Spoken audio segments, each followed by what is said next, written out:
Well, let's have a little bit more on Lehman Brothers. A year to the day since it filed for bankruptcy, or more accurately, perhaps, on the 12 months that have passed since that event shook the financial world.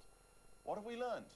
Not nearly enough, according to Chris Pilling, CEO of Complinet, a London-based financial compliance consultancy, and he joins me now. So, Chris, not enough learned? How come?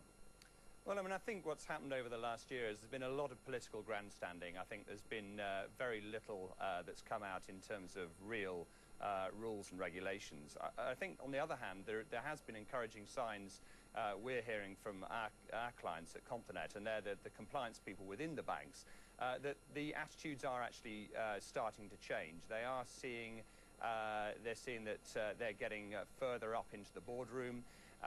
We're seeing that very often they're starting to report into risk functions. One of the things that David DeMuro, who's the chief compliance officer at Lehman's, when Lehman's went down, he said that one of the problems that they had was that there wasn't a connected approach to compliance and risk through the organisation. It worked in silos. So I think what's actually happened is that whilst there's been very little on the regulatory side so far, actually within the banks we have started to see a change in attitude.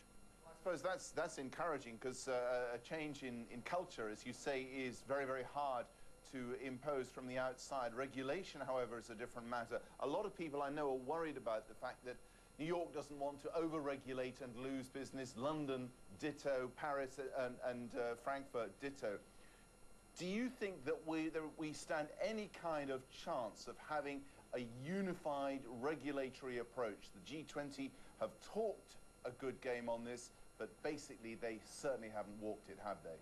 No, I think that's right, and I think, you know, the lawmaking process, the regulatory process is A, extremely complex, and B, it's very political, and I think the political angle on this is going to be one of the greatest barriers to getting things done. I mean, we're now in the hangover stage. I mean, there's obviously a lot of people standing up there. There's some easy political cheap shots. No one's going to disagree with consumer protection, and it's obviously a populist policy to start controlling bankers' pay.